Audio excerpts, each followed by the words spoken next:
हमारे कर्म हमारे जीवन का आधार है।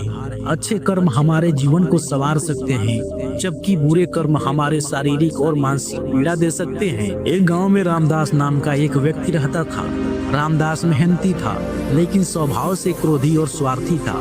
वह दूसरों की भावनाओं की परवाह किए बिना अपने लाभ के लिए काम करता था।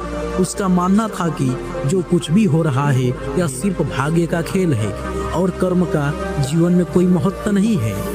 रामदास का जीवन अच्छा चल रहा था, लेकिन उम्र बढ़ने के साथ उसे लगातार बीमारियां होने लगी। पहले मामूली सर्दी खांसी हुआ करता था और धीरे धीरे उसके शरीर में कई समस्याएं घर करने लगी।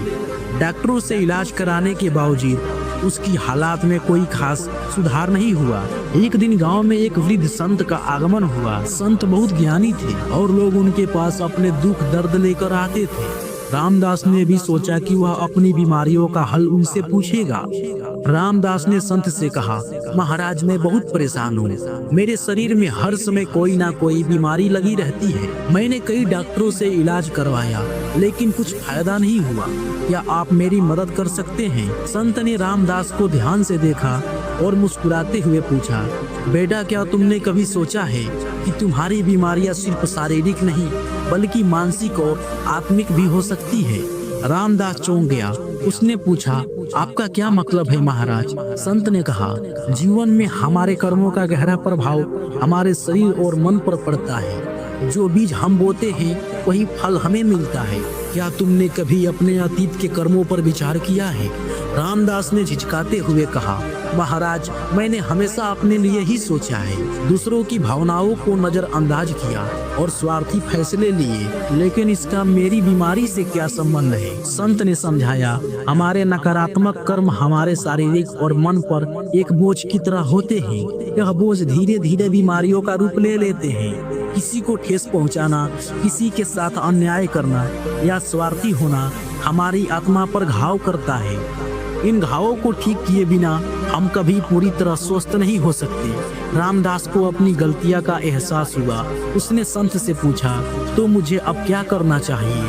संत ने मुस्कुराते हुए कहा, पहला कदम है पश्चाताप। अपने अतीत के बुरे कर्मों के लिए सच्चे दिल से माफी मांगो। दूसरा कदम है सेवा, दूसरों की मदद करो और उन्हें खुशियां बांटो।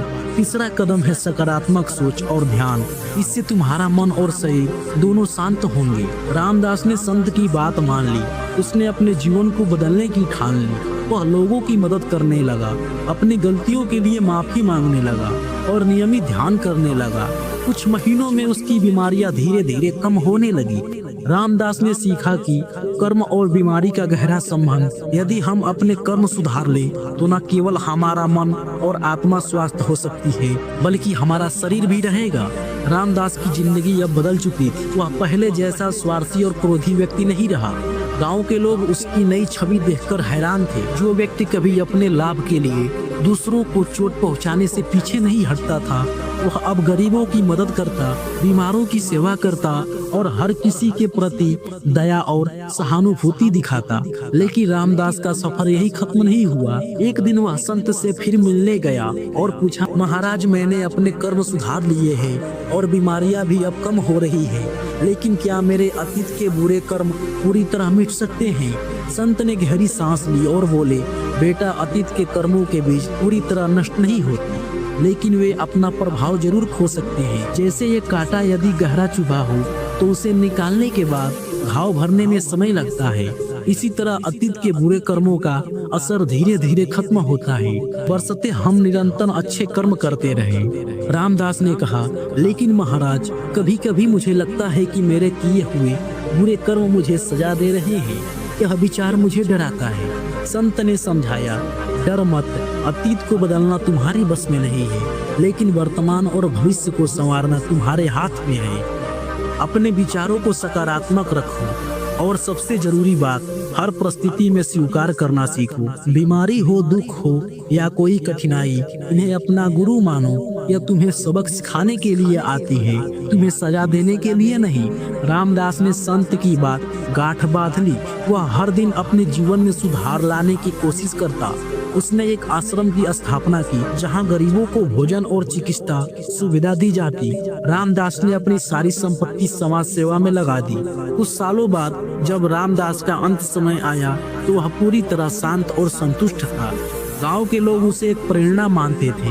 उसकी मौत के बाद आश्रम का नाम कर्मयोगी धाम रखा गया ताकि उसकी कहानी हर किसी को यह याद दिला सके कि कर्म हमारे जीवन और स्वास्थ्य पर गहरा प्रभाव पड़ता है। हमारे कर्म ही हमारे जीवन का आधार है। अच्छे कर्म दुख और बीमारी का बोझ हल्का कर सकते हैं। जीवन में हमेशा सेवा, दया और प्रेम का मार्ग अपनाना चाहिए। अतीत की गलतियों को स्वीकार करें, उन्हें सुधारने का प्रयास करना ही सच्चा जीवन है।